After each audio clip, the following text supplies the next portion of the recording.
Hello and welcome to the all new, all different number one comics podcast, episode number 53. I'm Dan. That's Bob. Say hello, Bob. Hello, Bob.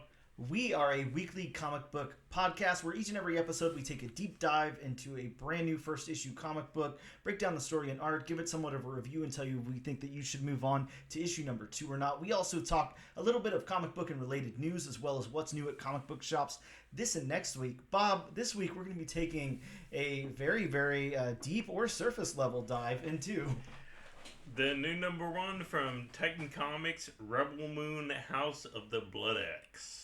That's right, Bob. It's the House of the Bloodaxe. It's Rebel Moon. It's Scott Snyder's vision of, Dune, Star Wars, every big sci-fi epic that took place before it, I guess. Yeah. And we're here to talk about it, believe it or not. So we're going to take a very quick break, and we'll be back. And we are back with episode number 53 of the all new, all different number one comics podcast.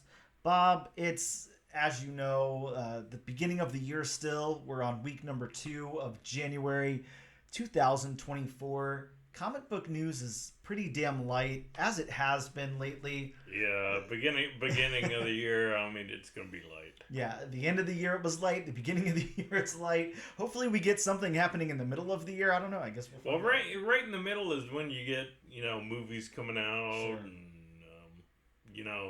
comic events and such. Sure. And speaking of movies coming out, and I know this is a TV show or a streaming show. Do you call things a TV show anymore? Is that how you refer to them? That's how I refer to it's still on the TV, yeah. Right? It's just not like regular network television. Maybe I guess who has cable anymore? No one, but I guess that's the evolution of it, right? Yeah. Streaming has replaced network TV, yep. So yep. Maybe you could just call streaming network TV at this point because they are on networks. Eventually, Disney's gonna own all of them. I hope so. I hope they, speaking of Rebel Moon and it being on Netflix and all of that, I hope at some point Disney takes over Netflix so it's not such a garbage service anymore. But we all know how I feel about Netflix, so I can't hide my opinion on that. As far as news, Bob, there's not a whole lot out there. We got a new trailer for The Walking Dead, The Ones Who Live. I just peeked at that before we started recording here, but not being a huge Walking Dead fan or somebody who really watched the original Walking Dead, there's not much there. Did we really need another spin-off? Not in my opinion. It must be selling well enough for some people to be into. I didn't know I didn't think zombies were near as popular as they used to be. Well, they have a lot of longevity because, unless you kill them, Bob, they just stay alive forever. So, I guess. Yeah, the ones that, haven't been killed are just walking around. You got to take that headshot. Yes, exactly. You got to House of the Dead style. Get in there and get them. But maybe that's what Robert Kirkman did wrong. He didn't aim for the head. Absolutely. He's got to take the Thor Thanos initiative. Yep. Aim for the head. Yeah, I don't know. This is another Walking Dead. That's all I can say about it. It just seems like more of the Walking Dead.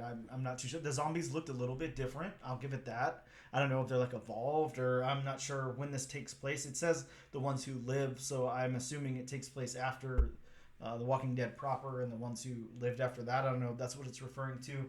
I never watched the end of The Walking Dead, so I don't know what happened. Mm-hmm. I could definitely say, but I don't know. Possibly interesting to some people out there who are really into The Walking Dead. We also got confirmation that Ahsoka Season 2 is officially moving forward. Great news for Bob. News for me. But Ahsoka's moving forward with Season 2. I've heard great things. Again, I haven't seen any Ahsoka, so... Well, also, before you go further in other Star Wars news... Mm-hmm. Jon Favreau's actually going to direct a Mandalorian-led Star Wars movie. Oh wow! A whole movie. Okay. Yes. Great. So it sounds like how for The Empire Strikes Back and Return of the Jedi, how Dave Filoni will be the George Lucas, mm-hmm. and he'll have a separate director. Okay, and this is Okay, I think I saw this news. This I didn't realize it was a full-fledged movie, but this is like the Mandalorian and the Baby Yoda character, right? Yeah, they're saying Mandalorian and Grogu, but Grogu. Okay, there's been talk Mhm. about a Dave Filoni movie which is gonna tie all the TV series together, have all the characters. So I'm wondering if this is that movie. Mhm. Which I mean, Jon Favreau, of course, director of arguably one of the best Marvel movies Mhm. of all time, Yeah. and the one that started it all. Yeah, Jon Favreau, really good director. I think we can all agree that Jon Favreau's top notch there. Really really good creator. Mm-hmm. Well, Bob, that's interesting. Again, it's I guess unofficially titled the Mandalorian and Grogu. So they're Grogu. Is that how you pronounce Grogu. it? Okay. Well, interesting. In other Or news, just say Baby Yoda. Yeah, Everybody exactly. does. Yeah, I agree. In other news, again, not much here. Amazon has officially ordered Criminal to be a series with Legendary producing. Criminal, if you don't remember, is the Ed Brubaker and Sean Phillips comic from 2006 from Icon. It's a series that interweaves several generations of families tied together by the crimes and murders of the past. And yeah, it's been optioned now with a showrunner and writers attached to adapt it. And yeah, I've got a few copies of this first book. I've never actually read it, so I don't know much about it. Obviously sounds like a crime thing, but Ed Brubaker, a wonderful writer, so I don't know. Get up on that if you can, I guess. That's really all I have for the news. Bob, I do want to ask you, and I think I know what the answer is because you just told me about how little sleep you've gotten the last couple of days, but did you have any chance to check out Echo or the first episode of Echo or any of that dropped? I didn't even know it dropped, to be honest. Echo's dropped. And let me tell you this. Wow. I had to stop because I had to read my comic and all of that, of course. But I made it up to the 4th episode. I think there's only 5 released, maybe 6. I can't remember, but 6, I believe. Okay. Damn, this is good. If this is this will definitely put the MCU back on the map, in my opinion. This is so good. Like, I could not turn it off. I started it this morning, and like I said, I woke up, put it on first thing, watched 3 episodes, then I had to get ready and go to the comic book shop, pick up my books, came home, watched some more to the point where I had to stop and start reading comics. So it was really, really good what I've seen so far. Really amazing. Kingpin stuff is insane, is all I will say, and keep it spoiler free, but it's really, really good. And then some of the nooks and crannies that we get into in like Echo's world and especially what's going on with Kingpin, phenomenal. Like, just really, really good stuff. Now, the early reviews and stuff of this have been really good. The critic review, of course, on Rotten Tomatoes, because we all know everybody wants the MCU to fail at this point. Yes. Are like 73, I think. So it's the second lowest rated MCU project. Because Rotten Tomatoes is the end all be all of and reviews. I mean, and you remember a few months ago when the news came out that it was rigged anyways. So I don't know why we're even putting any stock into Rotten Tomatoes at this point, but. Yeah, they clearly want the MCU to fail because, Bob, I'm telling you, once you sit down and watch the first episode of this, you'll be hooked. It is so ridiculously good. I'm really, really stoked on it, and I can't wait for you to see it so we can talk about it a little bit more. But, yeah, I just wanted to get that out there. It's out. It's really, really good. If you're on the fence about watching it for any reason, for secret invasion reasons or anything like that, check it out. It is really insanely good. Yeah, really, really good. How many people do you actually think got turned off of Marvel TV because of Secret Invasion? I think probably a good amount. I think a lot of people, it was like the final nail in the coffin for them being excited about any MCU stuff. Just because, nothing big enough or exciting enough happened for them, all of that. You have, somebody like me who's, really into all that stuff, and I never made it. I didn't, watch past the first episode. Not because it was bad. It just wasn't interesting enough. It wasn't gaining my interest or whatever. Yeah. I can say the complete opposite about Echo. I mean, it hooks you in the second it starts.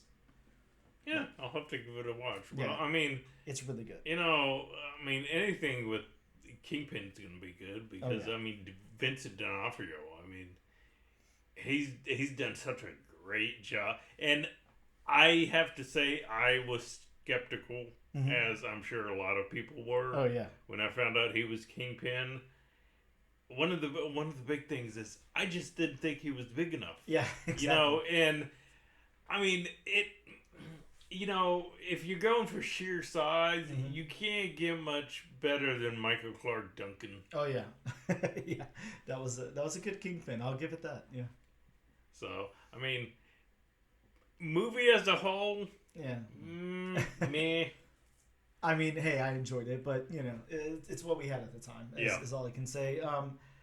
Yeah, just how it opens up what you know about Kingpin and how it continues his story and everything, phenomenal. Where it goes with Kingpin, really, really good. It really develops his story and his character a lot. For somebody that's in the comics at least. I mean, obviously he's been expanded a lot in the comics. He's Mayor Fisk, all of that for a while and everything. But as far as what we've seen on the screen with Kingpin and the Netflix shows and all of that, this just really expands it to a level where I was really, really happy with where it's going. And I still have maybe an episode and a half left, so I'm really excited about that. I can't wait to see it. I wonder if it'll end with where he got shot in the head. I can't answer anything, Bob, but just know that you'll be nice and surprised whenever all of it comes out. We're going to take a quick break. When we return, we'll talk about some books that dropped in comic book shops this week.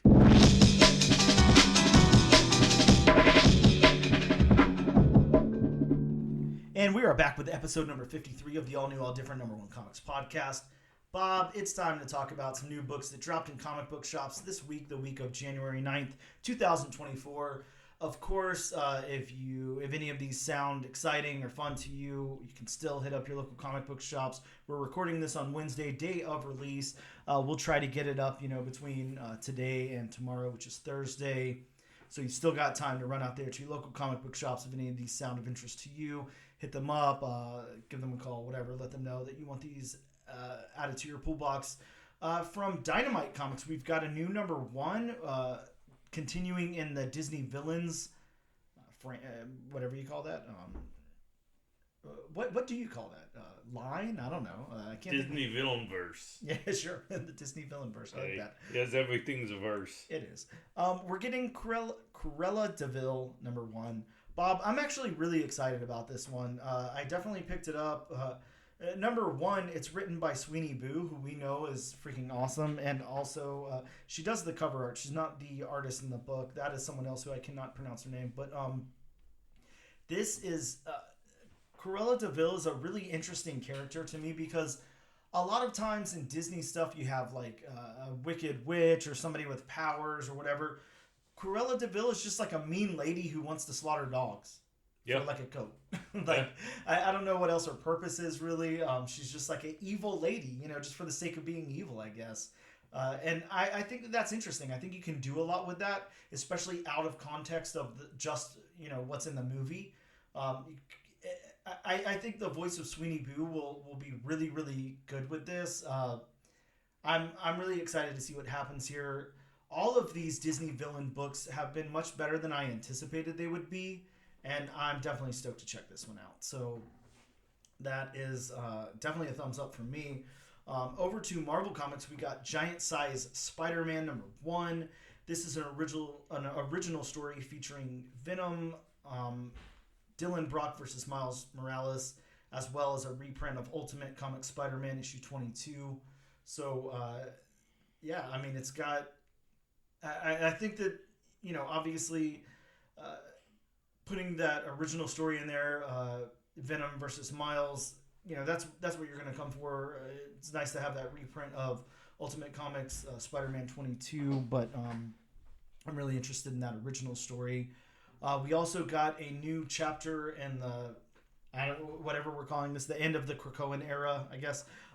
This is Rise of the Powers of 10 or X, a 5-issue limited series that will tell part of the concluding story of the Krakoan Age that began in 2019 with Powers of X and House of 10 or X or whatever. We also got from Marvel Star Wars issue 42. This one's got cover appearance of a Sith introduced in issue 35.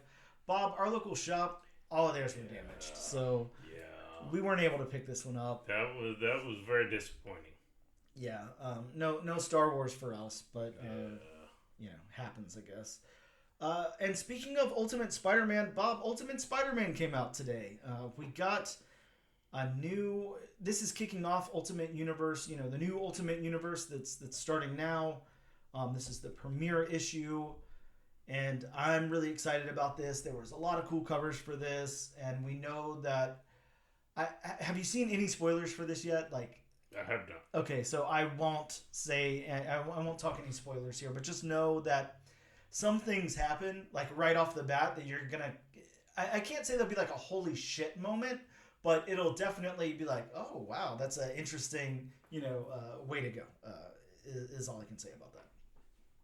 We also got Wolverine number 41, the most violent Wolverine story ever told.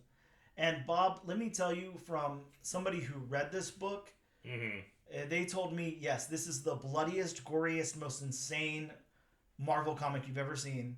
The most insane Wolverine story you've ever seen. And it apparently is just really, really good. So very stoked to read that. Can't wait. Over to DC Comics, we got Green Lantern issue number 7 with the origin of Sinsen, and the lead into the Sinister Sons series. And we also got Titans Beast World issue number 4, the first team appearance of the Bureau of Sovereignty, I guess is the name of that. Bob, we also got from Image Comics Transformers number 4. This one got a great 1 in 50 variant cover, a spoiler variant with that character on the cover there. If that art rings a bell. Oh, nice. Oh, yeah, that's a Megatron. Okay, so Megatron. Yeah, good. Yeah. I had no clue, so I was hoping they'd jump in and check it out for me. But yeah, we got a spoiler variant there with Megatron on the cover. So very, very cool. And those are pretty much the notable books that came out this week. Again, there's more, but that's what we have in front of us here. We're going to take a quick break, and we'll return in just a moment.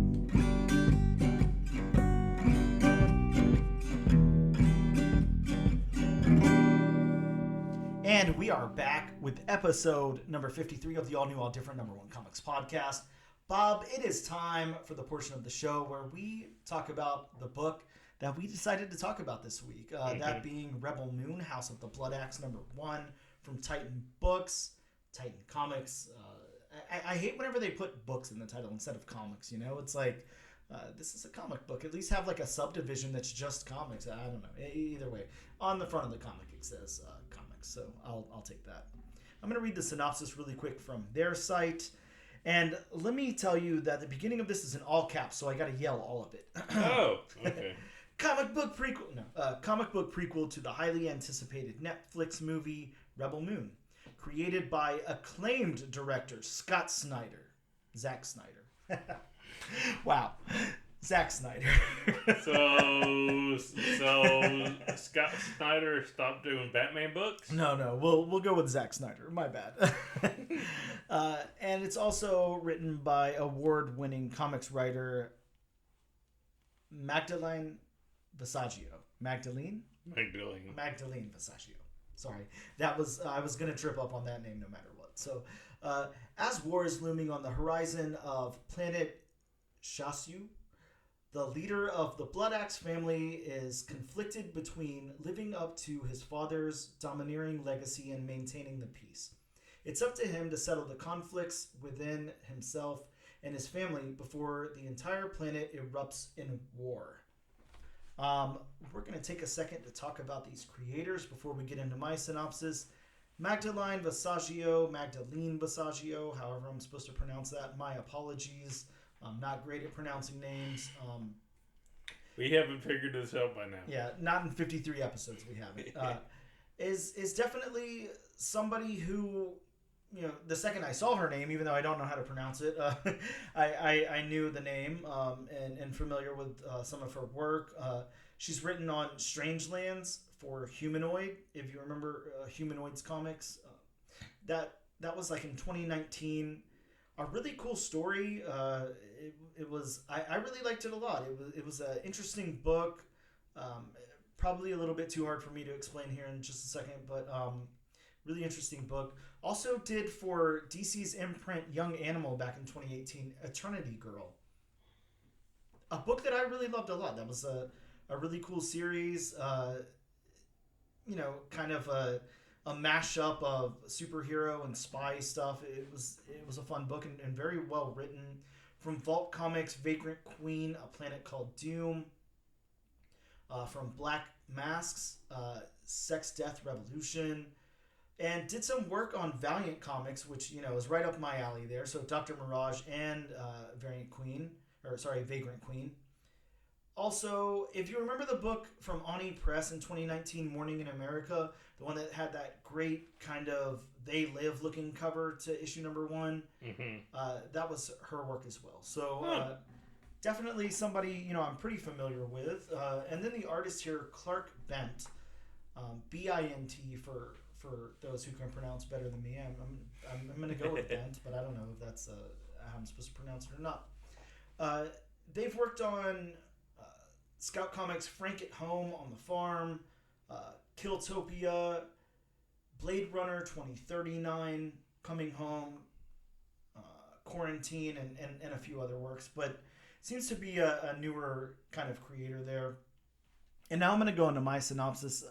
You'll have to excuse me. This is a pretty stumbly sounding synopsis. If you can't tell, by the lead up to it, that I'm going to have a little bit of trouble with this one. So I guess just bear with me if you can.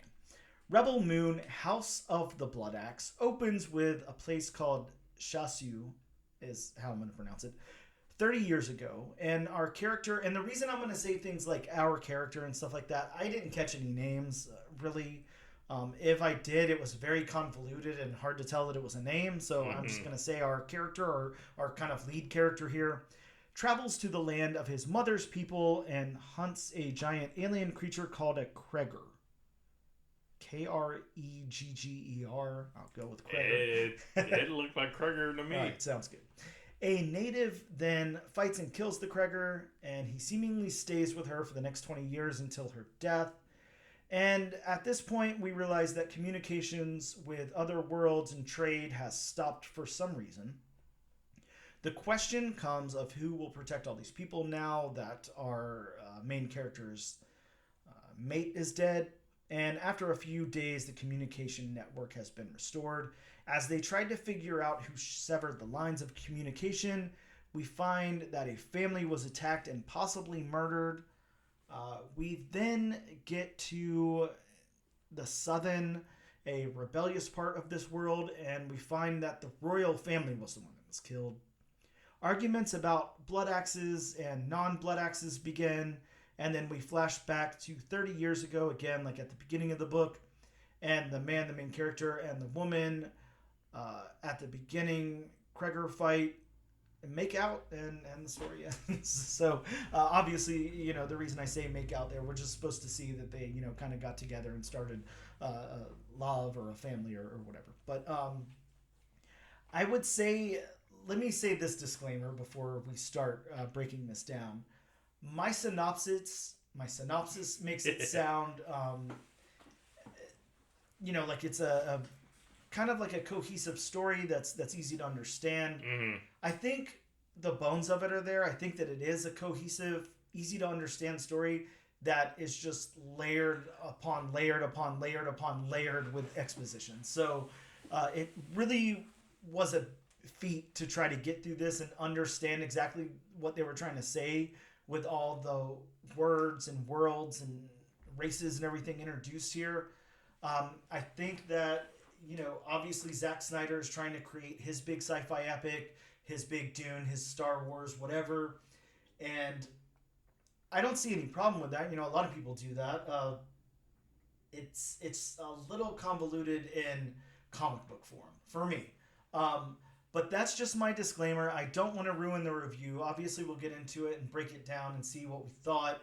Let's go into the story beats, Bob. I want you to lead this conversation with the story beats, and then I want to say my piece on it. Wow, where can I start with story beats? Like you just said, it's a little too exposition heavy, and I'll tell you, I mean, when I have a comic with good story beats, I mean, I can get like everybody else, I can get through it in no time. Yep. And it feels like it was free flowing, and I mean, it didn't take any time. This comic, not at all. It was a total slog to get through. Yeah. That's kind of where I was going to go with it too. I'm going to say it like this, and I've said this 100 times on the podcast. You know, I always try to read these 2 or 3 times, you know, to try to really absorb what's going on before I break them down and suggest them to people or not or whatever. I don't have a problem with exposition. Sometimes you need exposition. When you're introducing a world, you need exposition. That makes sense. But I will say this, and we talked about this before we started recording. Because of the comparisons to Star Wars or Dune, I'm going to have to take it in that direction. It's not... I don't want to hold that against Zack Snyder, or definitely not Magdalene here, because I don't think that any of this is her fault.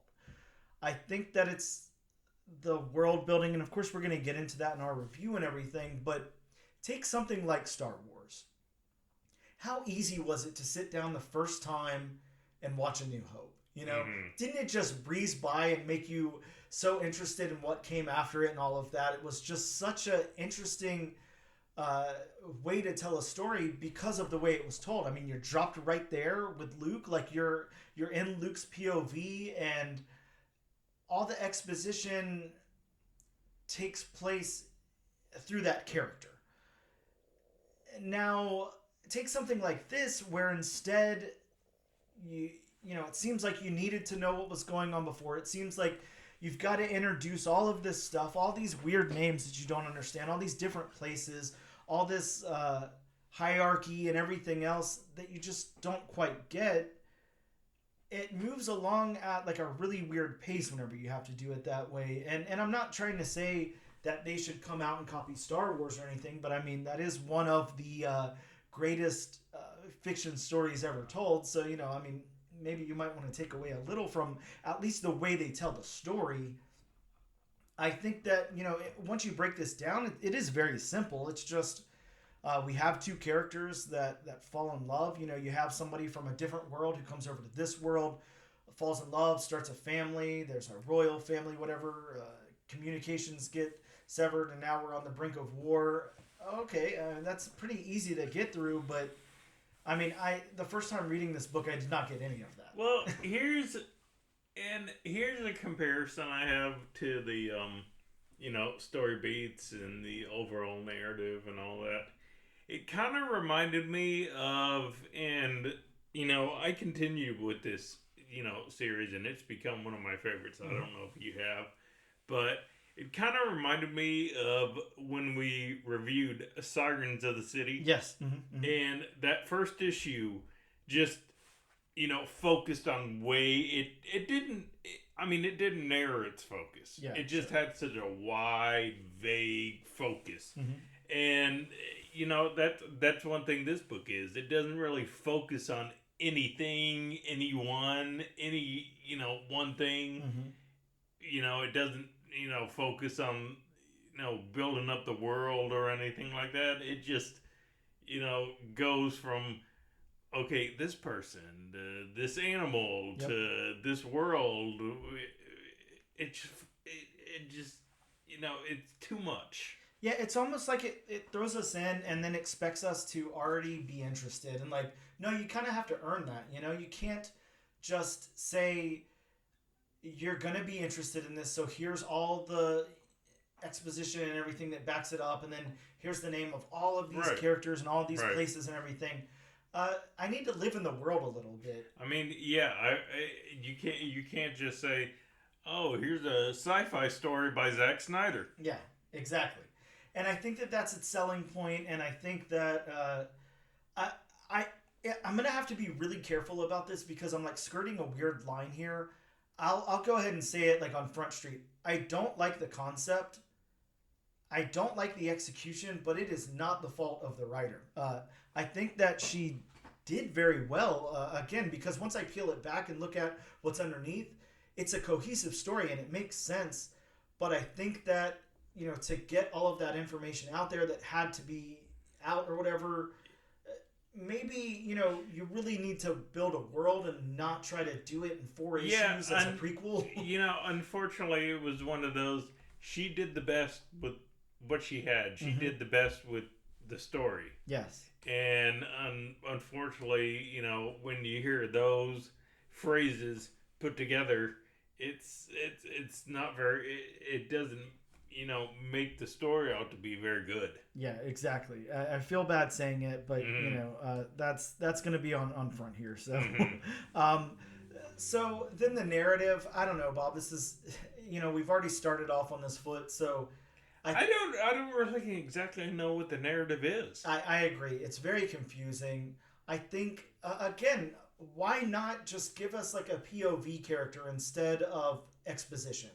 Don't drop me there and say, 30 years ago on this world, this took place. Why not have that character,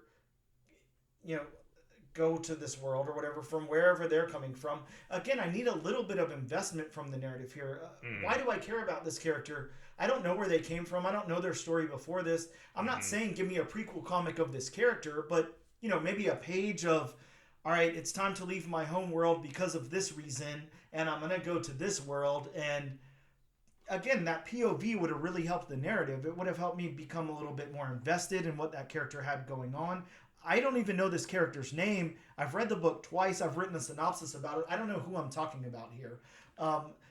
That shouldn't be, I should be a little bit more invested in what's going on with them, where they came from and their name and everything else. Well, and then you get, that last panel at the very end where, they're making out. It's kind of like, where in the narrative did it, was there any kind of, romantic sexual tension between those two? Yes, exactly. No, completely agreed.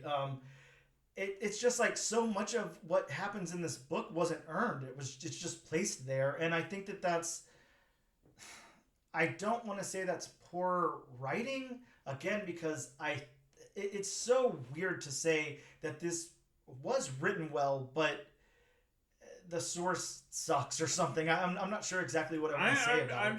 I'm just gonna say poor story concept. Yes. I'm not necessarily gonna say poor writing, because you are right. The writing was good. Mm-hmm. It made sense. It was written well. I mean, I think the story is just kind of all over the place, and it leaves you scratching your head like, what?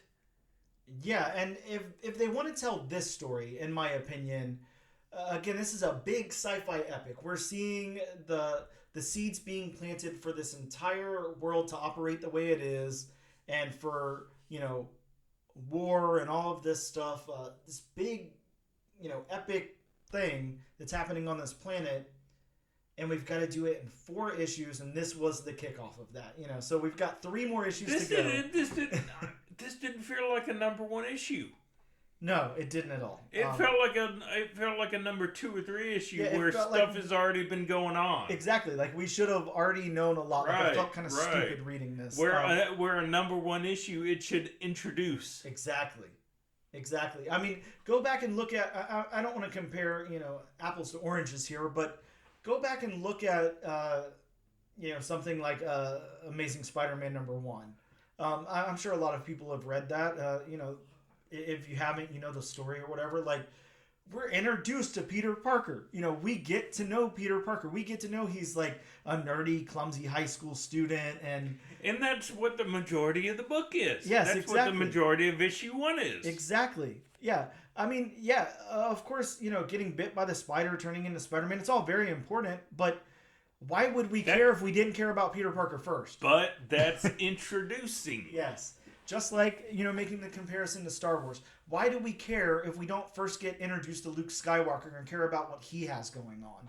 And then get invested in what Princess Leia is saying and all of those things. And then, there's just so many layers there and so many things to get invested in.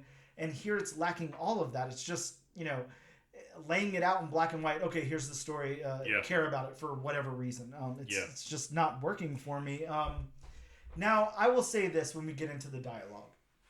There's way too much dialogue and it's way too exposition heavy.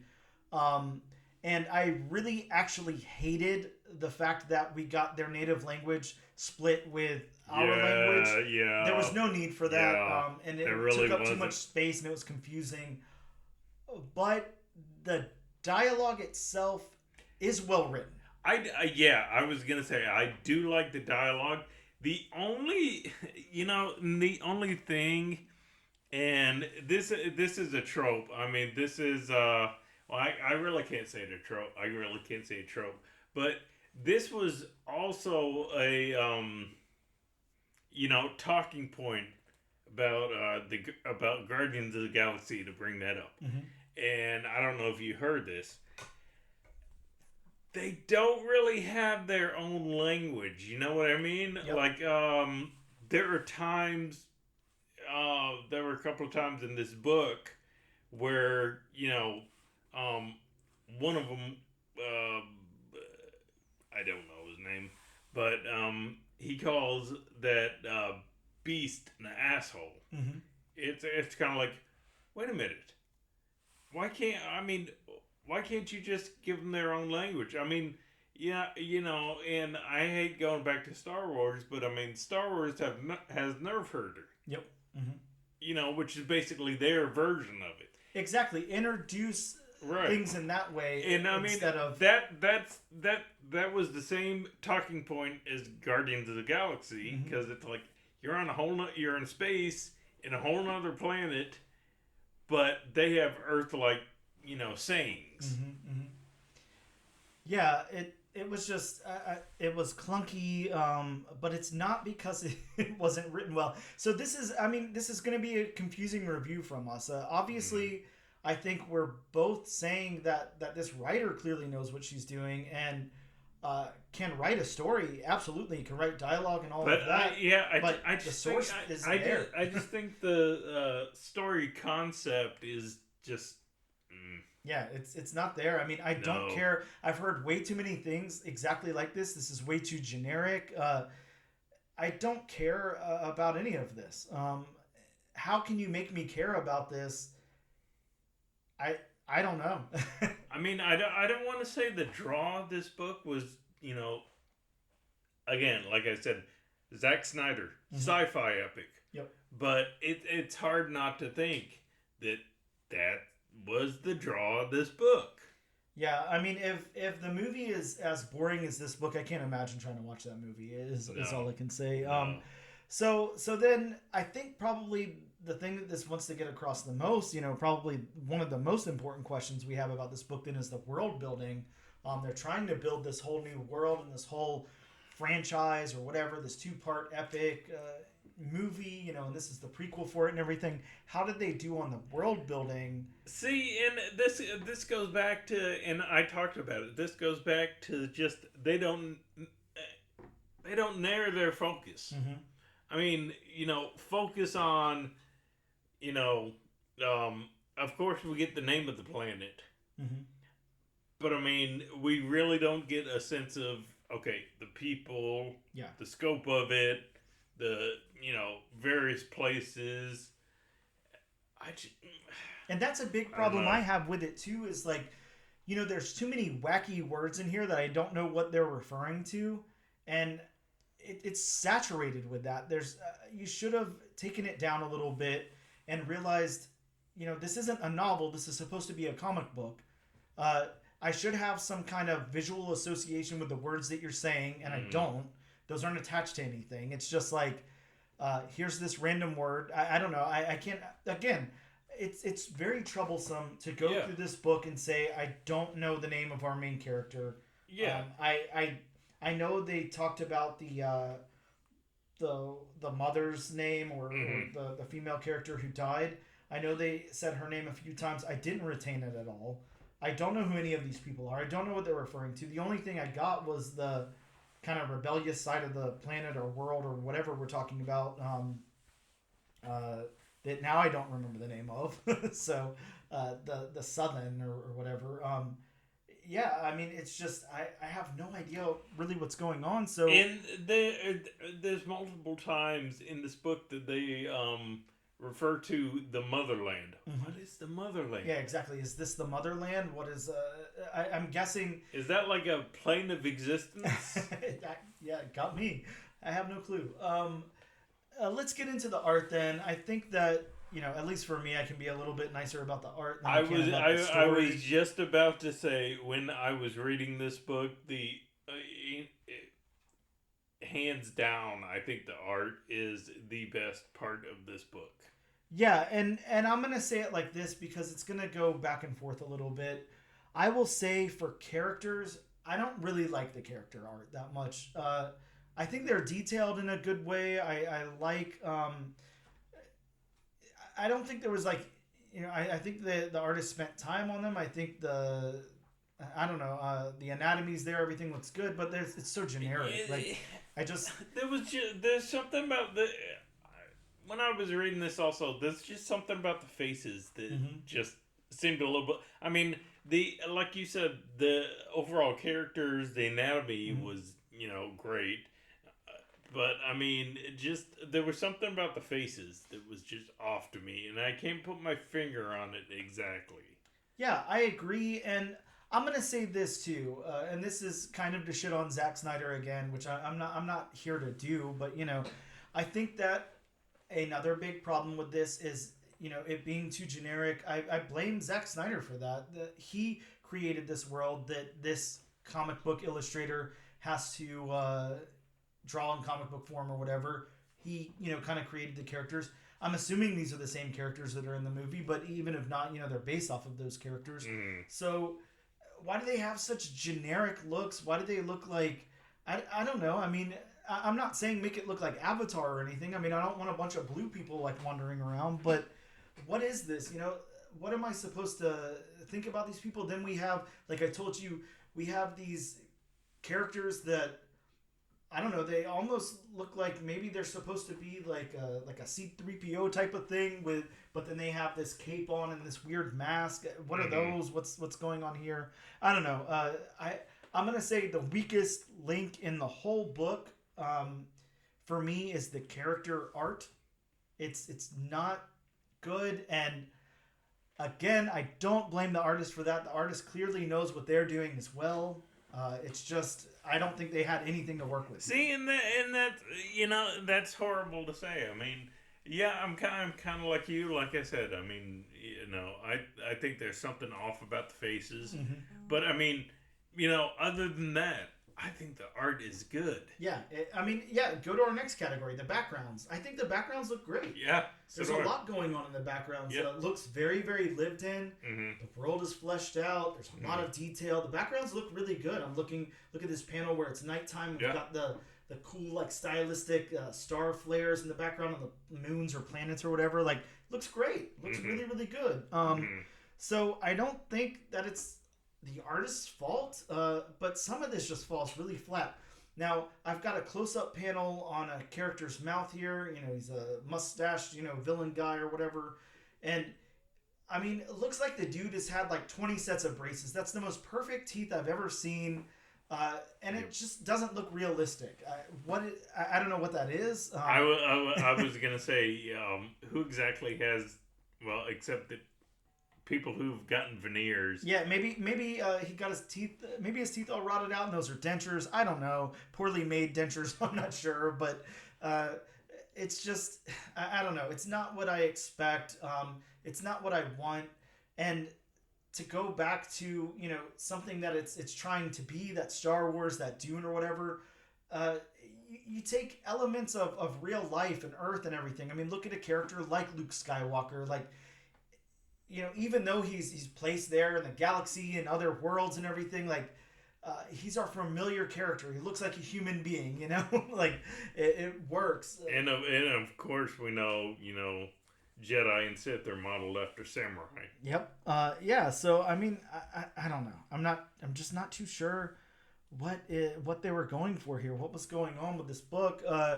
How about the locations? Then we do get locations. I'm just not sure exactly what they are, but I will say, the story moves throughout different locations. We have that first world, the Shashu, 30 years ago, where it's this, desert wasteland, and there's these weird trees and stuff. That I'm just gonna equate to like the Serengeti. Yeah, yeah, exactly. Looks good though. Looks like a nice location. I mean, it's not super original, but it looks nice. A cool world, and then we get more to the I don't know, the rugged, like mountainy looking areas and everything.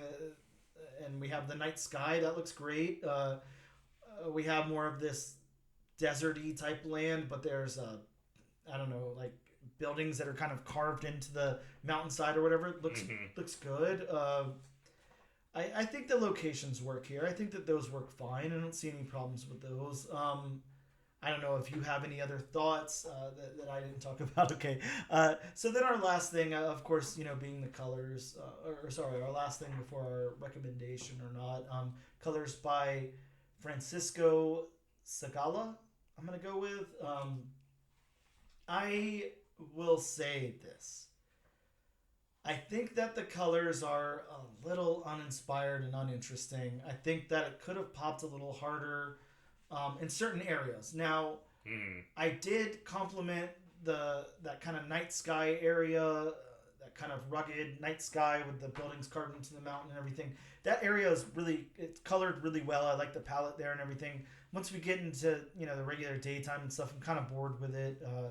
I don't think that the colors really shine it's here. just too monochromatic. Now I do like, and you just passed it. I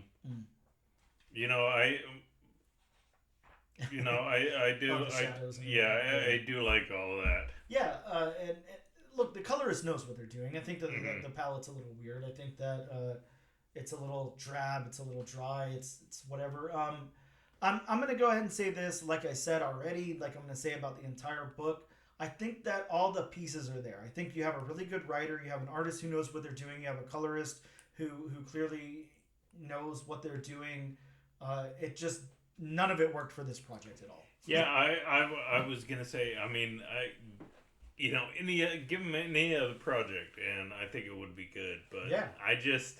I just don't think for this one, and we all know by watching his movies that Zack Snyder has a very specific, vision, and I mean it is artistic and stylized, and just sometimes it can border on just out there and kind of boring at points. Yeah, and that's what I'm going to say about this whole thing. I don't know anything about Rebel Moon other than what we've just read right here. And I'm already so bored with it. I'm uninterested. Now, is part of that, me going into it as a Zack Snyder vehicle and then it being on Netflix, which I hate, very openly. Maybe I have, maybe I'm not giving it enough of a chance. But what's here, I did have a very open mind with. I was going to do my best to separate the comic book from what the movie is and all of that, and I think it falls flat. I don't think it works at all. Well, see, and you should be able to do that because this is a prequel series, so it comes before the series. So technically, you shouldn't have to watch the movie to know what's going on. You should read what's going on and then watch the movie. Yeah, and I think that this kind of goes back to that question you always have to ask yourself when you're reading something. What is the point of someone telling this story? Is the point because they have something really interesting to say? Is the point because they can build off something that somebody else already did? Do they have a really interesting corner of the world to be explored? Do they have like the story that only they could tell or whatever? This is just so generic and boring. Like, what was the purpose of this? I think that the purpose of this was, for Zack Snyder to create his Star Wars and hopefully, make a whole bunch of money off of it. I know it seems so uninspired and unoriginal. So, to get to our, most important question of the podcast, I think it's probably a given. Is this enough to bring you to issue number 2? Is there anything here where you're interested to see what might happen next? I'm in the complete same boat. No, I will not be picking up issue number 2. Yeah, I just can't do this because reading it and me being tired aside, even as the dogs make their appearance on podcasts like normal. A very loud appearance. Just reading this, I mean, it was just so convoluted, so confusing, such a slogfest. I was just uninterested in the source material. Nothing drew me in. Yes. Yeah, I completely agree. It's just there's nothing here. There's nothing of substance. And I feel very bad saying that. I can't think of another review that we've done where we didn't like the book this much. I think this might be the worst thing that we've reviewed so far in 53 episodes. But issues work. Yeah, sure. I do want to say this though, just to be fair and just to to be brutally honest. I think that the talent is there. I think that Magdalene, Clark, and Francisco on any other project would have made a very good book. I think that Magdalene really is a good writer and has a story to tell. I think that Clark, could illustrate the hell out of something else. And I think Francisco's colors would work anywhere else but here. I'm not blaming this creative team. I am blaming the source. It's boring and uninspired. And that's really all I can say about it. Yeah. I feel very bad. I hope that none of these creators ever listen to this podcast, and think that we think badly of their work. It's not you guys. It is the source. Yeah, and unfortunately, like I explained about Zack Snyder, I mean, you either like him or you hate him. Yep, and like you're saying, unfortunately, that's what this podcast is for. You and I are both very open-minded, and there's been a lot of books that I was scared we were going to hate that we turned out loving. There's been a lot of books that I thought we were on the fence about, and then we came out with a good review. There's been things we didn't like as much, but there's been Zack Snyder led projects we've really liked. I mean, 300 is one of my favorite movies. Yep, a very good movie. Yeah, I completely agree. We're never here to shit on these creators or their vision or anything like that or their storytelling. They're doing much better than you or I could. So. Obviously, there's that. This just didn't work for us. Maybe it'll work for you. I don't know. I cannot suggest this to anyone, sadly. But please know, and I really want to make this point, I want to make sure this point gets across. That is at no fault of the creators, in my opinion. I think that they really, and I know I sound like a broken record, but I have to get that point across. I think they know what they're doing. I think the source material is just not there. It's just uninteresting. So yeah, that is a not recommend from me and Bob, and we'll take a break after that.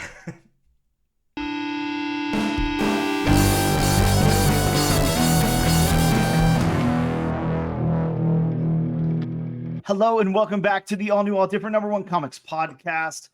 We've got a very special creator interview on the line today. I'm speaking with Sam Freeman, of course, of Basic Instinct. Now, Sam, let me ask you this right off the top, because I don't know if you heard whenever me and Bob covered the comic on the podcast or not. Am I supposed to say Basic Instinct Pound of Flesh, or am I just supposed to say Basic Instinct? Dude, that was first of all, thanks for having me. I really appreciate it. Please. Pound of Flesh was like in my script, and it's like how I pitched it was Basic Instinct : Pound of Flesh, and in the emails, it was just referred to as Basic Instincts. I was like, oh, I guess they don't want to do that. And then when I first got the book, I was like, oh, shit. That's awesome. It's in there. Yeah, that's awesome. Yeah. So you can call it Basic Instinct. I'll know what you mean. Yeah, well, understood. Hopefully, yeah. Which one are you talking about, man? Which Yeah. Basic Instinct comic? But yeah, no, really excited to have you on. Thank you so much for taking the time out of your day to talk to me here. I was actually so I'm gonna lay this out on like Front Street here because all of our listeners who checked out that episode and everything, which I mean we have. I will say this to kind of prop myself or whatever, or listeners of the podcast too. But very dedicated listener base. Doesn't matter what issue we cover, like everybody's there 110% all the time. Um, we have some like banger episodes, and then we have like some stuff where we cover like some really small indie stuff. Like it doesn't matter. Like the audience is always there for it. So really appreciate those guys and very awesome. But yeah, definitely the episode where we covered Basic Instinct we got some really good feedback on. Definitely, had like a good listener engagement and everything. So what I like to do, and the reason I'm drawing this out and saying so much here is I'll get to the point in a second. But what I always like to do is after, and I always do this after we publish our episode. I never do it before. I never like to read any reviews or learn anything about. I really don't even like to read like synopsis from or solicits or anything from the publishers or previews or anything like that. But I like to go in as blind as possible. But after we publish our episode, I like to look at those things to see if they matched up with what I was reading. I like to look at reviews and stuff like that online, whatever. So I was looking a little bit on League of Comic Geeks. Yeah. So I look there for reviews sometimes, on books, obviously YouTube, stuff like that. And there's like only a few reviews that I saw like at the point that I looked. And I saw like this is weird, but like to me it was like I saw like mixed reviews, like I saw some Yeah. people who were like this is really cool, and some people like I don't know what's going on. A lot of people saying I'm not familiar enough with the source material to really like make any type of decision if this is good or not. And like I felt the same way at the beginning. And again, I just want to lay this out on Front Street. I'm totally gonna hand the mic over to you after a second and I'll shut up. But I thought the same thing. I was like, well, it's like a licensed property. I should really understand the source material beforehand. So the night before we did it, like I did sit down and watch the movie. I'm like horrible at that, dude. Like I'll lay down in bed to watch a movie at like 10:30 at night, and it doesn't matter if it's the greatest thing in the world, just fall asleep. So I never made it like all the way through the movie, and I was like, God, I don't know if I can really judge what's going on here because I'm not familiar enough with the source material. Fuck that. Put all that aside. Like you shouldn't do that. Like in all honesty, I'm sure there's like a lot of added benefit if you really know the source material well and everything, and there's Easter eggs and all of that. But like, you're an author, like you can tell a compelling story without saying like you've got to know every single detail about this. And like, I mean, fill in the blanks, with your imagination a little bit, like whatever. There's things you can do there. But yeah, that was like kind of my take on it. Was there were so many people out there saying, well, this is a comic, I don't know enough about the source material, blah blah blah. And like I think that's like such a shitty and lazy way to review something, in my opinion. Like I just don't understand why anybody would go into something with that kind of expectation. Like I mean, go read like Marvel's like Transformers #1 or something. Like who cares, dude? You don't have to like know like everything about every single toy, everything about everything that came before that, like whatever. Like it's just stupid to me. But yeah, the reason I kind of go into that is because if you listen to our review on it, I was actually very surprised with how much I liked this book. To tell you the truth, like I wasn't expecting that, and it is Vanesa Del Rey on art, so I already knew I was going to love that, but obviously I didn't know anything about your writing or anything, or what this book was going to be about. And I really loved it. And I was really excited to read issue #2. Bob was like so weirded out by it that he wanted to read issue #2. So like it wins in our podcast, like we're telling everybody to go read issue #2, but for different reasons. But either way, yeah, I just wanted to get that out there. And then, what's your opinion on that? Like, do you have, obviously you don't want to alienate anybody out there reviewing your stuff, but I'll shut up so you can talk. I mean, I think like, I think I'm like fully aware of, so let me just preface by saying like, I'm a huge fan of the movie. And I think it's so weird. Like, I feel like this experience, and this is also like, the way it kind of like worked out was this is the first book I've ever published. Like there was some stuff that kind of like was supposed to come out. It got kind of mixed up in like the Aftershock shuffle. But this is just kind of how it ended up being. But I saw Basic Instinct, a handful of years, 5 years ago or something, and it was just like informed so much of like what I like. Like I don't think it's like the greatest movie of all time, but I think it's like there's just so much like cool stuff that in it that I like. So I think when I've talked to people about this, like when I first got it and I was like, I'm writing like a Basic Instinct comic. I think people were like, oh, you just like you're just like writing like fan fiction about Basic Instinct. And or there's also people like when it came out, the first issue came out, I would post it on like, I don't know, Reddit and be like, hey, I wrote this, like, if you buy it, let me know what you think. And people were like, is it just like an adaptation of the comic? So I think there's like a weird, and outside of that too, I think it's like a 30-year-old movie that kind of came and went. Like it was big when it came out, but they're not like having like Basic Instinct cons in Las Vegas. You know what I mean? Yeah. So it is like a hard sell just from the jump. And I think like I from the get-go like kind of wanted to do something like pretty outside of Basic Instinct, or like at least that first movie. I didn't, to be honest, I haven't seen the second movie. But I kind of just want to do something outside of it. And I think there is some stuff, especially in the later issues, that are heavy references. Or in the first issue, there's a line from the movie, and obviously it centers around Catherine Trammell. But I think I want everyone to watch that movie because I think that movie's awesome. But I think I just like kind of just wanted to write like a weird story about like the effect of violence. You know what I mean? And I've definitely I know people are like, don't read your reviews, but like I feel like I'm like insane with it. I'm like up at like 3 a.m. being like, I gotta see if someone said something about it in China. And they do. And it's like it's kind of flown under the radar, which is cool. But like the first couple of reviews I got were pretty like gnarly, if I'm being honest. And I was like, oh my god, I'm like an idiot.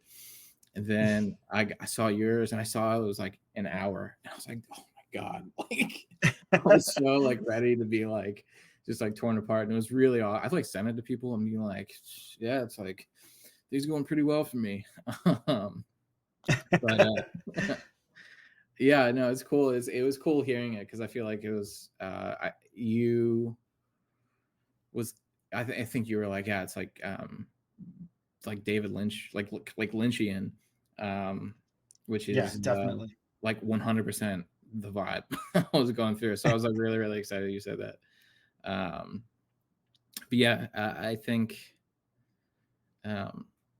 there's a lot of media out there, and especially now there's a lot of sequels or reboots or these kind of side stories that pop up in all different forms of media. And the point of those, I think, or really anything, is that it's supposed to be kind of, comics in particular, there's a comic out there for everyone. There's a Batman comic. Like I don't read main title Batman, but I like a lot of the side stories that are really kind of condensed down, or things that kind of happen within a bubble. That's the stuff I'm interested in. And I think the main plot of Basic Instinct isn't it's pretty straightforward. And I think if you know that, you can kind of fill in the blanks for yourself with what happens in this comic. Yeah, and that's something again that not to retread here or whatever, but it is. It's just I mean, if your purpose is to review something, objectively or whatever, and say, is this like a good piece of media, for this reason or this reason? I mean, it is very hard to come out and say, I'm not familiar enough with this to judge this. I mean, if you took that, for instance, and said, I can't. I don't know, judge music because I can't play music, whatever. Yeah, yeah, you Right. can. I mean, that's Yeah. lazy. That's stupid. You Yeah. can, you have an opinion. You have an informed opinion, but yeah, that's just I don't know. I mean, I thought it was important to kind of get that out of the way first Yeah. because I thought that was very interesting. Um, Bob and I, my co-host for the podcast proper, we look, the point of our podcast is we find a first issue comic book that's newly released that week, and we do it at random on top of that. So we're not sitting here, playing favorites or saying, I want to pick a Spider-Man book this week or anything like that. We do it at random. We put, all the new number ones in like a random wheel, and then whatever it lands on is what we cover. And we go into that, like whether it's like I said before, the smallest indie book, like a Superman book, whatever it is, with the same intention. Okay, let's break down the story beats. Let's talk about the narrative. Let's talk about the world building, the dialogue. Let's talk about the art. Break that down into characters and into color. All of that stuff. And like I said before, whenever we landed on your book, I mean, I was already a big fan of Vanesa Del Rey. I really, really love her work. It's very, very stylized. I think you guys were a very good team up for this. I think to tell the story that you wanted to tell here, it was very important that you got the right artist. I think that if you would have landed with somebody with a more conventional style or whatever, however, you word something like that, somebody like a little bit more vanilla or whatever in the comic book world, I don't think it would have came across right. I don't think it would have got that tone. And, that's a really good pairing, you guys together. I absolutely want to talk about that pairing. Like, did you have anything to do with that? Did Sumerian set you guys up? Did you already know Vanessa? Like, how'd that work? So I think like the whole process was kind of weird. So, the way I kind of got this book was a friend of mine who I've read some other stuff with, and we had the book that was supposed to come out through Aftershock. He had a book through Behemoth that then became Sumerian Comics. And I guess they sent him, they were kind of dabbling in kind of expanding their licensed titles. And he sent me an email. I was on a plane. I was like about to take off. And he sent me this email that was like, these are all the licensed titles. And it was basically just being like, isn't that crazy? And I just like zeroed in on Basic Instinct. And like the moment I saw it, they were like, all right, you have to turn your cell phone off. So the whole flight, I was like, if I don't get this fucking book, or if I don't like write this book, I'm going to be like so bummed.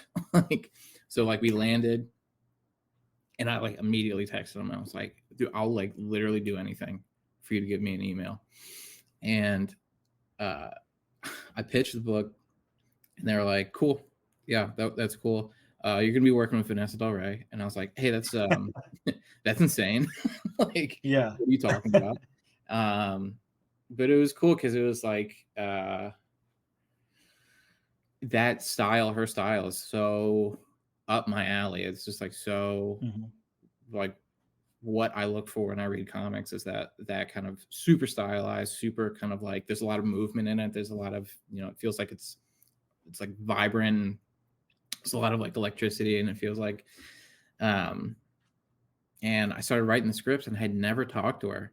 And like towards the end of it, I like emailed her, and I was like, hey, do you like this? Like, is this good? And is this okay enough for you to work with? Yeah, and she was like, yeah, I'm like pretty much done. So yeah, I guess it's, even if I don't, that's, but it was cool. And I think it's like when I first started seeing pages from it, from the first issue, I was like, yeah, this is like exactly what I thought of. This is so cool. And I think for the type of story it is, it's like there's just not a better artist for it. I think it's just so cool. Like I met her at New York Comic Con. And that's awesome. Yeah, she's awesome. Kayla, the woman that did the color for it too, they were both there, and they're both incredible, and they're so professional, and just like I couldn't have asked for like a better team on that book. And it's cool because like when I finally met them, I at least got the vibe that they liked it, which is cool. Yeah, and good. Yeah. yeah. And no, I'm really lucky to have gotten the opportunity to do that. Yeah. Yeah, and Kayla, is that how Yeah. is that how I pronounce her name? Yeah. The colorist. Okay. Yeah, that was one of the points that Bob really wanted to make whenever we did our review of the book. One of the things that really stood out to him, because Bob and I, like, I don't know, sometimes we're on the same page, sometimes we're completely different. We have that kind of dynamic. But Bob is not the hugest fan of Vanessa Del Rey, which blows my mind, because I'm like, are you blind? But it's not that he doesn't like her stuff. It's just he doesn't always like her stuff. It's not an immediate sell for him. But what really kind of drew Bob in was the colors. He was like, I really appreciate this palette that's going on here in conjunction with the art. And then he was like, the tone, is so fitting, the palette that she's using and everything. It's very, very vibrant, but dark at the same time, which is like contradicting, but it really works. Just such a cool tone there. And I think with the story that you're telling throughout these books, it has to have something like that. Like I said before, I just can't imagine this with like a very traditional, like a Jamal Campbell type of art or something like that. Right. Like I can't see that. I can't see it working at all. But you talked a little bit about how you got involved with the book, which, I mean, that's so cool. I really can't imagine. Now, you said this is your first published writing credit. Right. You had something going on with Aftershock beforehand, but that kind of fell apart with Aftershock falling apart. So have you been like writing scripts and pitching them for like a little while before this came about? Or so I was pitching a little bit. Since I was like, I don't know, like 8, I was like drawing comics and like coming up with characters and stuff, but I really kind of doubled down on writing scripts and writing pitches and just kind of developing stuff within comics. Probably within like the last 10 years or so. And it kind of ebbed and flowed a little bit, but over the last few years, I've really kind of, doubled down on it. I was pitching a lot of different stuff, like 3 years prior to me finally getting Basic Instinct. Some stuff got close, and then March of 2022, my writing partner, Sam Romsberg, another Sam, we got a book through Aftershock, and it was like all written, and then kind of, what happened. And but a few, like, it was crazy. So I have a book coming out in February called Hound through Mad Cave Studios. The same day I got Hound, or we got confirmation that they wanted to pick it up, is when I got the email from Sumerian. They're like, yeah, the licensors like your pitch. I was like, what do you mean? Like, it's insane. But it was cool. And it was like one of these things, like a few months had passed since I first pitched it, and they kind of gave me like the breakdown of like, it's going to be with Vanesa Del Rey, and it's going to be for however much, and they gave me the breakdown. I sent in the pitch, and I didn't hear anything, and I was like, yeah, I mean, that was cool. Like, even if I don't get it, it's like cool that I got to do that, and it was like crazy. It was like such a wild email. I can't imagine. Yeah. And it's awesome. And it's cool too, because I think just how things have kind of rolled out. This is like this type of story, like kind of a weird thriller, or like a weird like detective thing, is like, so it's like just all I want to tell, and getting to do it in under the lens of it being like a Basic Instinct story is like, that's awesome. It's really cool. Yeah, it has to be really, really cool to have that license attached to it, to have that name familiarity. Uh, that's I think something that obviously would help sell a book. On top of that, aside from just having your original property, at an indie publisher, and then trying to hustle and get that out and trying to get that out into people's hands. At least something like this has the name recognition of the movie to go along with it, so that I love this story because it's like, and I don't want to come across as saying like you didn't put the work in, because I'm hearing you. You obviously did. You've been, like you said, in some form or another, working on comics since you were like 8 years old. But Yeah. this is a great success story. I talk to a lot of creators. I have people on who are just starting out trying to do a Kickstarter, all the Mm-hmm. way up to people like Steve Fox, who have like 8 million comic books published with like Marvel and DC, and Right. Tyler Crook, people out there just hustling, like writing and drawing their own books and getting them Right. out into everybody's hands and all that. Like, we talk to everybody on here, so it's very rare that you hear like a story like this. Like you said, you started out really kind of pitching things. You had a friend who was heard about this book, and you're like, dude, I want in. Like, I'll Yeah. come up with a script. And you did, and it all, everything fell into place. You got hooked up with Vanessa Del Rey, and this book's out in stores and going. And that's such a cool success story for our listeners to hear. One thing that I always like to point out, because a lot of the feedback that we get here on the podcast is that how the comic book community is. A lot of people listening to the podcast are also aspiring artists or writers. So to hear what you guys came from, what you were facing, how you got to where you got and everything is really cool for them to hear. And this is such a cool success story. I mean, not saying that this probably isn't going to work out for everybody. It's not like you guys can be like, well, I don't know, Goodfellas is my favorite movie, so I'm going to write a Goodfellas script and then pitch it to Sumerian, and then I'm going to, sign on with my favorite artist and put out a book. But, I mean, it can happen. So you go Yeah. out there and you try, Yeah, and I think prior to that too, I mean, in those 10 years, I was really kind of putting a lot of work in, and it was a lot of no's, and it was a lot of like, just kind of like abusing people's inboxes with being like, can you just read this? Like, nothing has to come with it. Can you just read the script? And I mean, I think like what I was always told and what I did in the beginning was like always just like asking a bunch of questions and just like finding people whose work I respect and being like I'm not asking for like a favor, just like, can you like, how do I like with pitches, like what's like the best, I think that all the power kind of lies in the pitches, and just like asking the best way to format, or asking like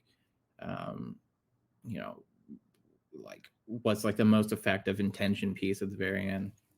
So that was huge, and I think just asking a lot of questions is the biggest tool you have. And then the other thing is that what everyone told me, when I have at least try to do, is that if you get in, you hold the door open for people behind you. So it's I always, if someone asks me, if someone's in my position, or I'm still asking questions, but if someone is just starting out and ask me questions, it's carte blanche. I'll answer anything, you know what I mean?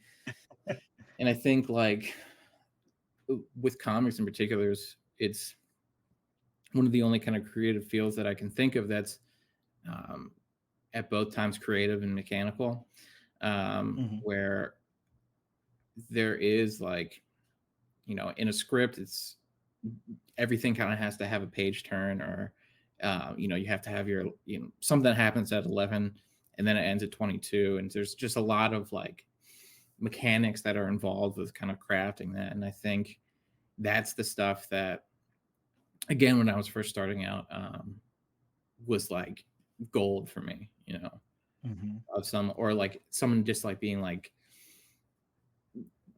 breaking down, like, writing a comic pitch for dummies for me, I think that stuff is so valuable, and still is too. And it's like, I try to like reference as much as possible. Yeah, I love that you point that out. For a while, I was really trying to, script some stuff myself, and I just, I took a long break from it, so I haven't gone back to it. But one of my biggest inspirations, or somebody that like I can always go to and be like, I really appreciate their material a lot. I really appreciate their like approach more than anything else, and like how they get involved and everything. And this is probably going to show my age here, but is Kevin Smith. Like Mhm. I really like Kevin Smith. I love Kevin Smith's movies and his comics and all of that. And I can't remember the name of the book now, but there was a point where Kevin Smith wrote a book, and he broke down that entire process of scripting Yeah. his Green Arrow comic for DC. And I mean, down to the letter. He was like, here's exactly how I format on page. Here's, how I, what I want in the dialogue balloons. Here's what I've told the artist, blah, blah, blah. And that was so eye opening for me, because I mean, it's easy. You can go online and read a script to a movie. You can see a lot of that stuff, but comic book scripts are not really out there, Right. for the most part. So sometimes breaking into that, if you've never had any experience with it, you're not friends with other creators or whatever, it can be, I don't know, you just end up doing your own thing, and I guess it works for you or not. But Yeah. it's nice to have like a template or some advice there too. So yeah, I really like that as well. I think that that's really important. Like we talk about the comic book community, and obviously it's similar in a lot of ways to like other entertainment community, novel writers, Mhm. screenwriters, all of that stuff, acting, everything. But it's so inclusive here, and it's so like I don't want to say not pretentious, because I feel like I can kind of overuse that phrase, but I mean, you can really basically get down on like anybody's level. Like you can, uh, you can email Alex Ross and say, "Hey, like I really appreciated this. Like, can I get you on the podcast to talk to you, Yeah. about it?" And he actually writes back and he goes, "Yeah, I'd love to. I'm a little bit busy right now, but hit me up in 3 months or whatever." I mean, Yeah. you're not going to get that with your favorite director or whatever. It's not going to Yeah. happen. There's those kinds of things that are, just really cool with the comic book community. And like you said, uh, kind of asking people what they did, or whatever, is very important as well. So I just really like that you point that out there. I think that that's very important, to keep that thing going. Everybody, uh, you know, once you break in, like you said, you hold the door open for the next person. That's really, Yeah. really cool. Really good advice. That I think everybody should follow in whatever the hell they're doing. So, Yeah, uh, and I mean, prior to comics too, I was in a band for like 10 years, and um good. Then like we have some talking to do. So please. yeah, like I was like it was like a kind of like a hardcore band, and Mhm. um I mean that community is like tough. Like that's a Yeah. tough thing, and it's like it's such a stark difference between when I was doing that and it was this like you can do all the you can feel like you're making like all these right moves and just like nothing's happening. And Yep. I think with comics, people are like you're saying, just so like open to be like, yeah, this is just what I did, or like, yeah, here's like what my script looks like. Mhm. And it's not like a yeah, this is like exactly what you do. It's just like here's an example. This is like Yep. an option for you. And I think it's so cool, and it's so like refreshing just because it's like being in bands and like uh like playing in like you spend so much money Mhm. to go on tour, and then you go to this place in like South Carolina, and it's a room the size of like the back of a toilet bowl, and you're Yep. like no one's Just the there. sound guy and the door guy there. Yeah. Yeah, and they don't really want to listen to you, and you still I guess Mhm. like maybe it's practice, and then like Yep. you know it's brutal, and it's like it's really Mhm. brutal. And I think it's so refreshing. Like, it's so awesome to be like uh it's just not like I don't know, like some people have messaged me and just said like really nice things. And it's like Mhm. it's so Mhm. foreign. I felt like when in bands. So it's awesome. Yeah, and you're really right about that. Again, that's something that I can definitely take notice of and comment on too. I play in a couple of bands right now. Like I've played drums like my whole life. I'm Oh, really nice. big into music, and the community is just so different. It's such a different thing. You're not going to get any of those inside secrets from anybody. Like no one's going to tell you shit. Like they kind of want you. They're like, you got to pay your dues. You go figure it out yourself. Yeah. And I mean, every now and again, you might have like a friend's band or somebody that you can latch onto. Maybe they're a little bit more successful or whatever. But yeah, as far as booking shows, going out on tour, like you said, I mean, they're 9 times out of 10 you're playing to an empty room, and it's degrading, and it's very unencouraging, for you to get up and move on after that. And I think you're right. The comic book community is it's so different, and it's such a, if you have something in mind, if you're, if you want to color, if you want to illustrate, if you want to write, whatever you want to do in comics, like just get up and do it. Just get up and try. The likelihood that something might become of it is like in your favor. Definitely get out there and do it. If you have a story to tell, I guess that's the most important thing.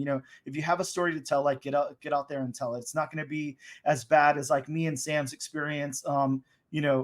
Trying to go out and play shows and and all of that. And yeah, and definitely. And I had some really successful, things happen throughout the years, and then, but most of the time was, spent, like you said, playing to an empty room. So yeah, very, very interesting and very cool that you have that experience as well. So how about in comics? You've got Hound coming. You've got, is it 2 more issues or 3 more issues of Basic Instinct? 2 more issues, yeah. 2 more. Okay, so it's a 4-part. So you've got that coming. I'm sure you're working on some other projects you probably can't even tell us about right now, which is fine. But how about your inspiration in comics? What do you read? What did you read before you started writing? Like, what are you really into? So, I mean, it's kind of all over the place. I think, when I first started reading comics, like really getting into comics, it was like Ultimate Spider-Man hit me at the perfect time. I was like 8 when it first started coming out, and it was like hook, line, and sinker after that. I had like so how excited are you? The Ultimate Spider-Man's coming back like next week. I saw like the first couple pages of it. I guess they did preview pages, and I was like, this is so sick. It's so cool. I know, I can't wait. Yeah, and it's like an older Peter Parker, and it's like, I'm old, and but so I mean, it was that I had like a Wizard magazine subscription up until like the bitter end. Oh man.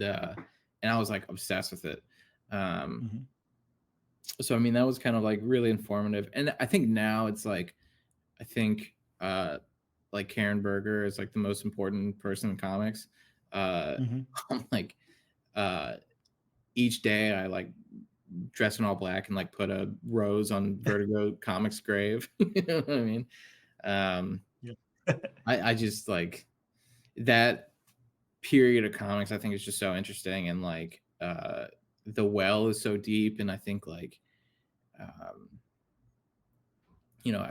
I gravitate towards things now that feel like that, or kind of have that vibe to it, of just kind of like weird, kind of like just operating on this like different level,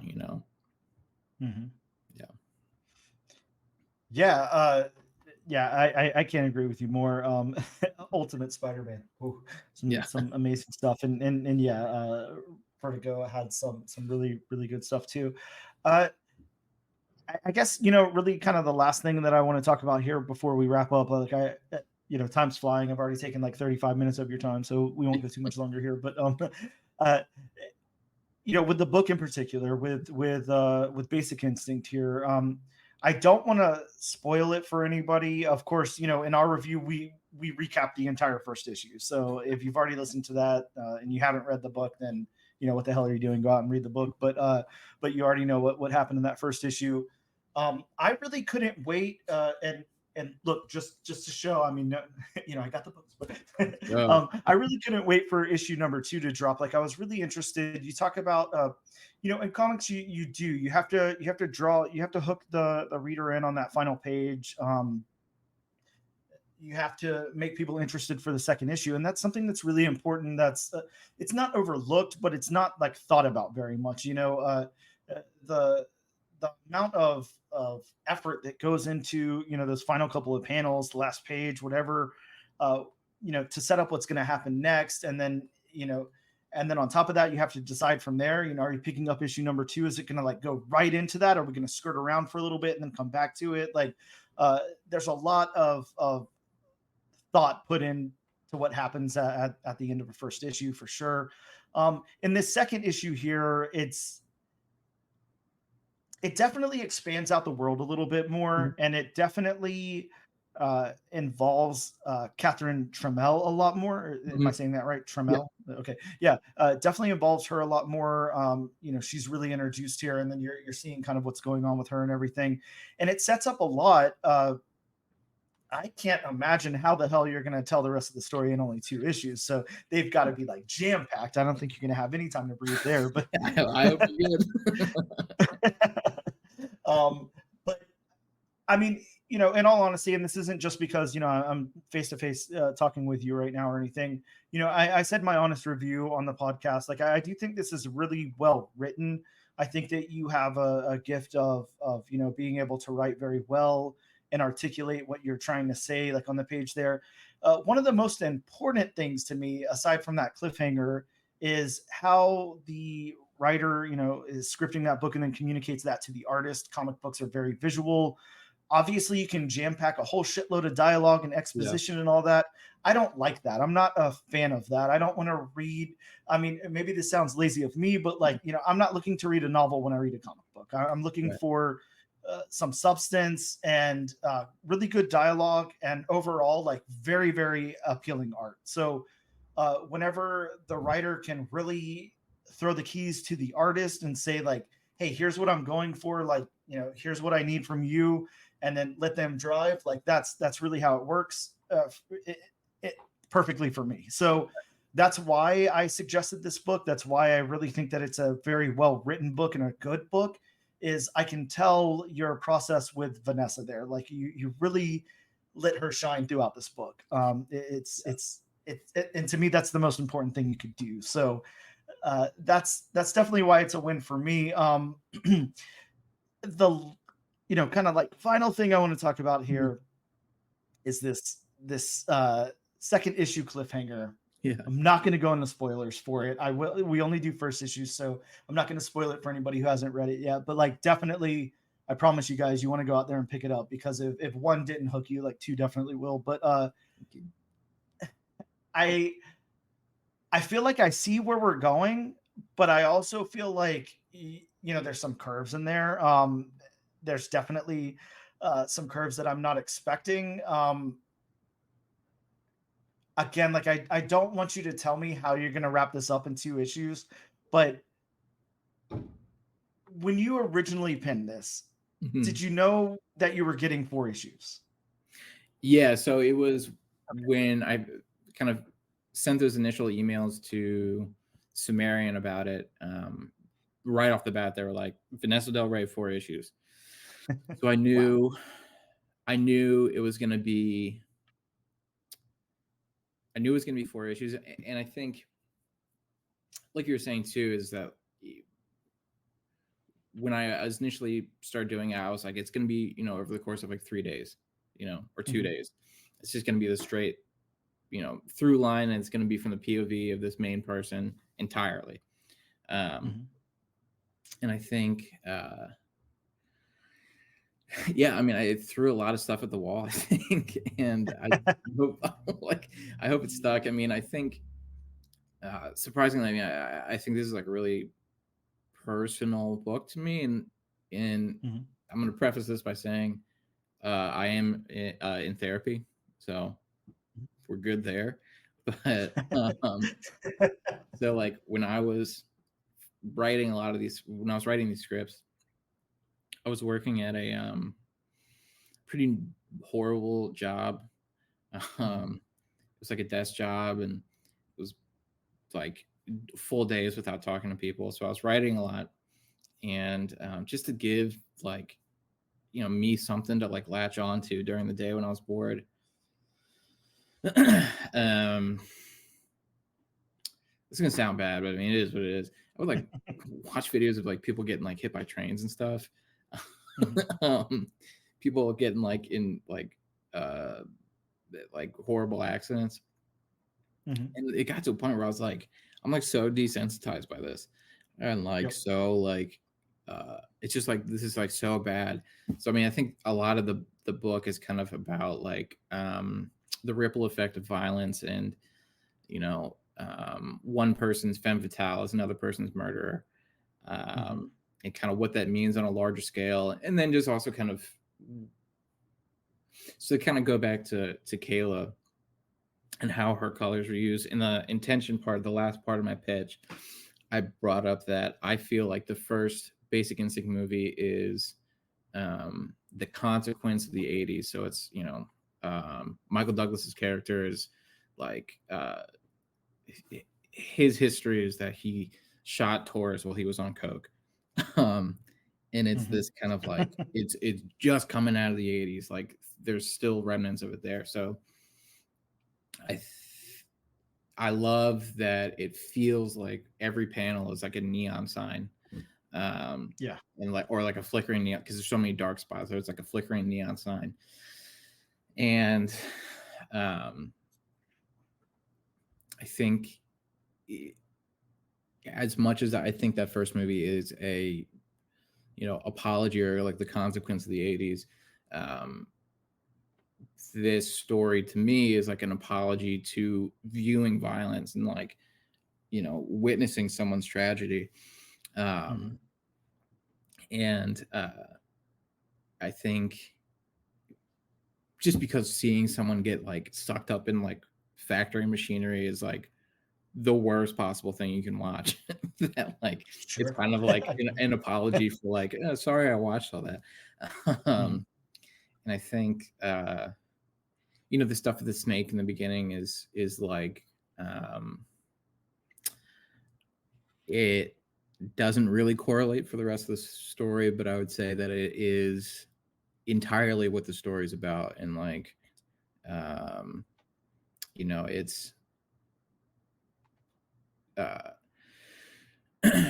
woman dancing with something that is dangerous,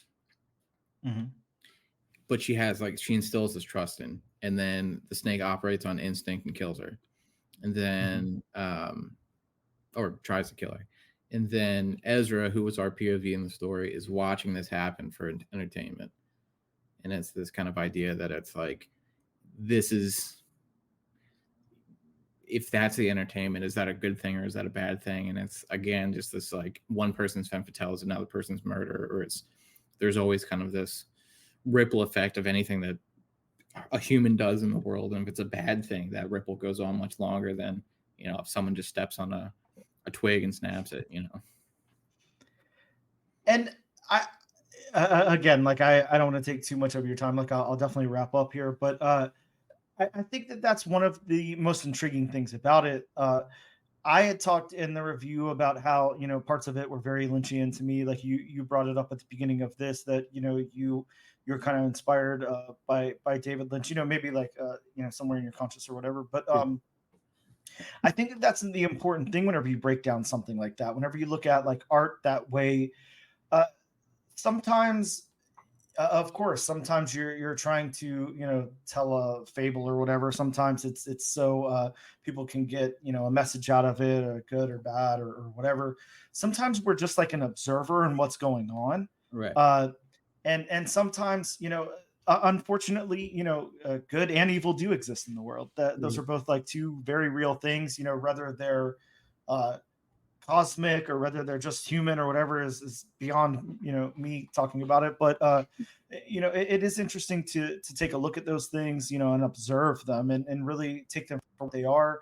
We spend so much time talking, you know, about it, you know, as a society or humans or whatever, like this is inherently bad, this is inherently good or whatever. Like do we ever really take the step back to look at something, you know, bad or something good, and like and figure out why we think it is that way? Is society telling us whatever? I'm not trying to get like punk rock philosophical on you, but like it's, you know, it's very interesting to look at things in that kind of way. So yeah, I think that I think this is an important book, and when I say that, I really do mean it. I think that this is a book that everybody should absolutely check out, and that is not because I have you know on the show right now. That's not because we reviewed the book. We reviewed the book by happenstance, and luckily you were gracious enough to come on and talk to me. So those are the two elements of that. But I think that this book is like absolutely worth a conversation. It's definitely worth reading and talking about. Um, Whenever we get into the world of indie comics and stuff like that, it's very easy to get drowned out by some of the really big titles that are out there. The I don't know, the massive universe that Image has going on right now, and Right. Spawn and stuff like that. And you know, uh, there's very very interesting stories to be told in some of these like smaller publishers. Sumerian, also, you were talking about, they're trying to get more into the licensed stuff. They just had American Psycho come out, I guess, like a month or two before this book came out. Yeah, I think it came out in like September. Yeah. So again, like a very interesting book, very interesting source material. I definitely wouldn't say it's better source material than this, but very interesting to say the least. With something to say. So I think this is a definite win for Sumerian. Obviously, a win for you and a win for us to be able to read this stuff. But I would like to see what else Sumerian and I guess in association with Massive is putting out right now. As far as licensed stuff, I really appreciate licensed stuff. It's another look at a property or like a very deep dive into that world. And I think that those kind of stories are really compelling and interesting. But yeah, I'll shut the hell up. I do want to say before we close out that issue number 3 drops January 31st. So that should be in your local comic book shops January 31st. The most important thing that you guys can do out there as like fans or, just comic book community peoples is, make sure you hit up your local comic book shop and let them know before FOC goes off that you want this in your pool. Hopefully, I'm not sure if it's sold out at the distributors level, but if you don't have issue number 1, try to see if your local shop can order you a copy of issue number 1, issue number 2, all of that. Make sure you get issue number 3, and then issue 4 is supposed to drop February 28th. So let your local comic book shop know to add that to your pool. That's the very best thing you can do as a fan of comic books is to do that. And Sam, like anything else you have to say, like any projects you want to push, anything else you want to say about this, and I'll shut up. Buy the book, if not for the story, for Vanessa and Kayla's art, because it's incredible. I'm so extremely lucky to have like anything I've written be like represented by their art. Also coming out through Sumerian, Sam Romsberg and Ben Roberts. One of Us is a Killer. It's a Dillinger escape plan book. Very, very sick. Wow. Very cool. And yeah, I work at Diamond. So if you don't order it, I'll know. Sam will know if it is not sold out. So yeah, I look at the sales every day. So it's you better get those orders in, buddy. Yeah, very cool. Well, yeah, I can't thank you enough, man. Thank you so much for coming on. It's really cool talking to you. Really awesome to hear about your experiences in comics and the experience with this comic book. And yeah, thanks so much again, man. And hopefully we'll keep in touch. Dude, thank you so much. Thank you so much for the kind words. This has been great. Yeah, man. Thank you. Thank you. Have a good one. You too.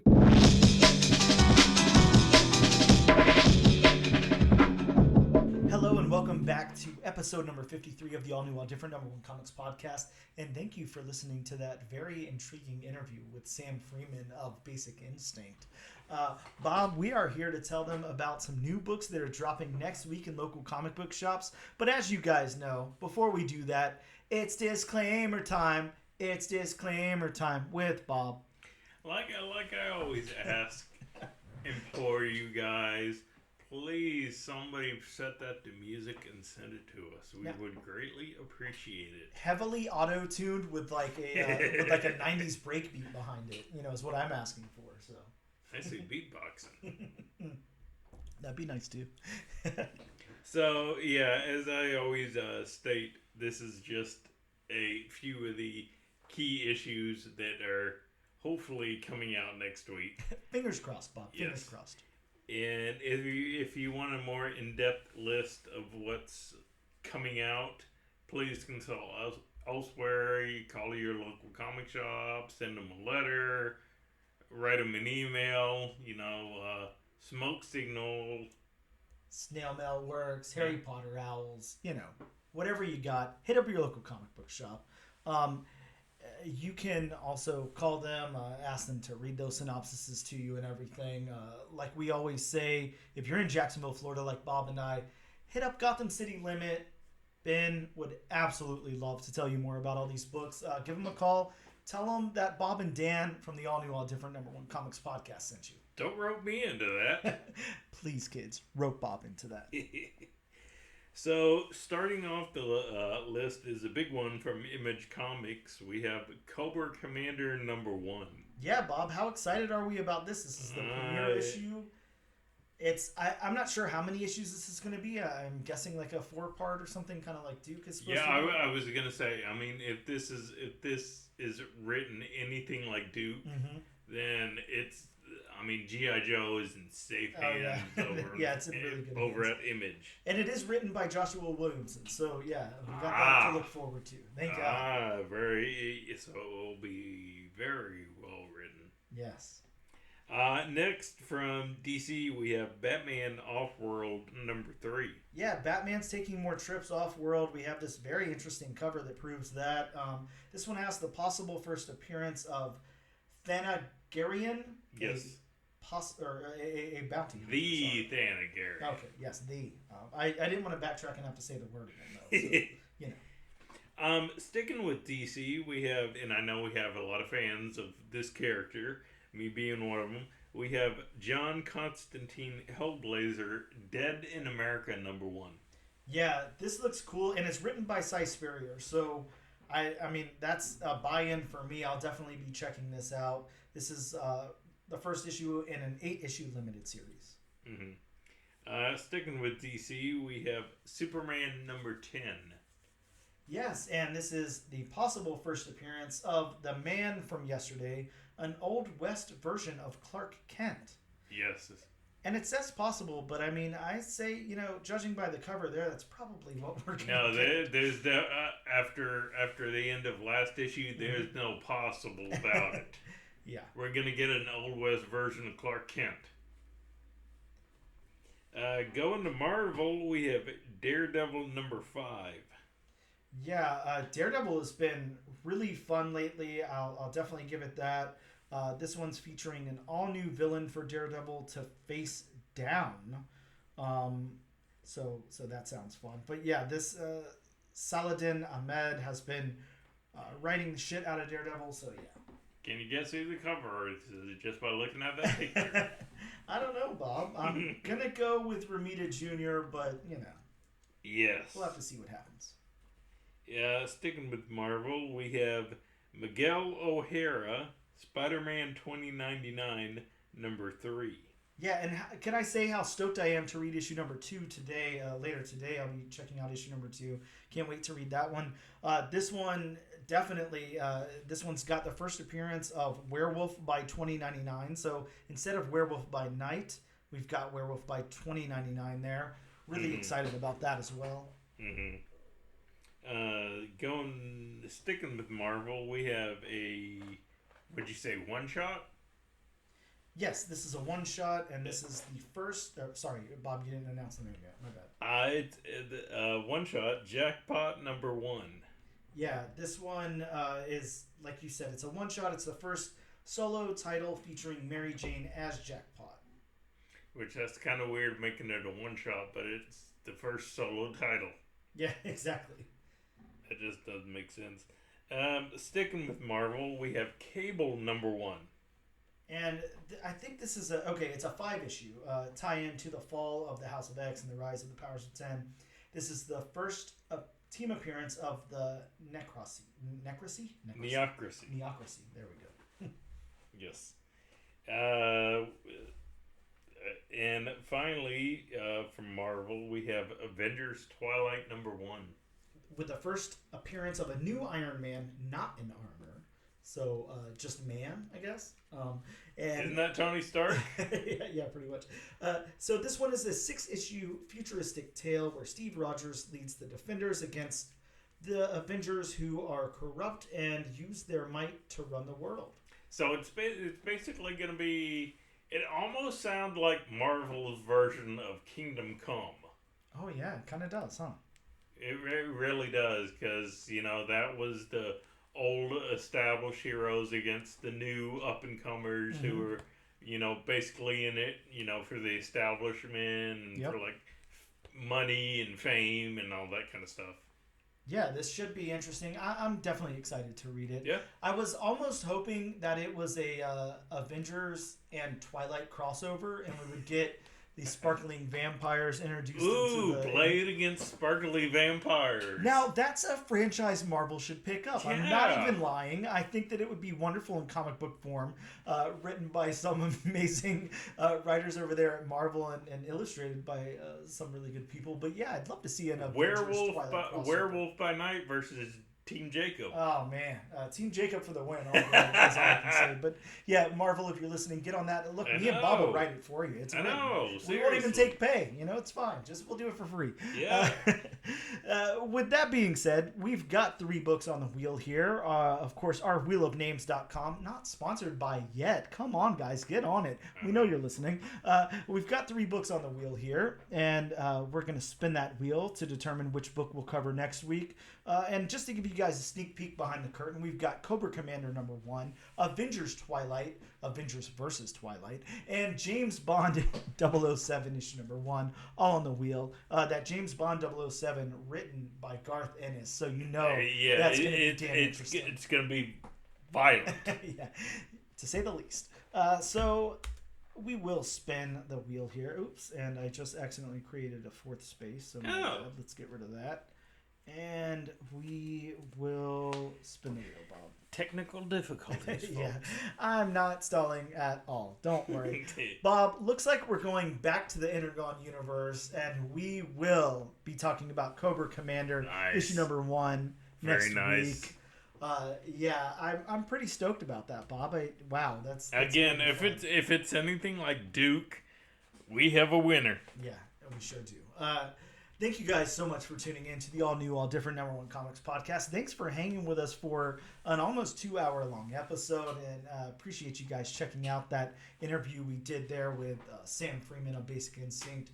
But you guys know where to find us on the web. Make sure you check us out on social media. We're on Instagram at ANAD_1 Comics Podcast.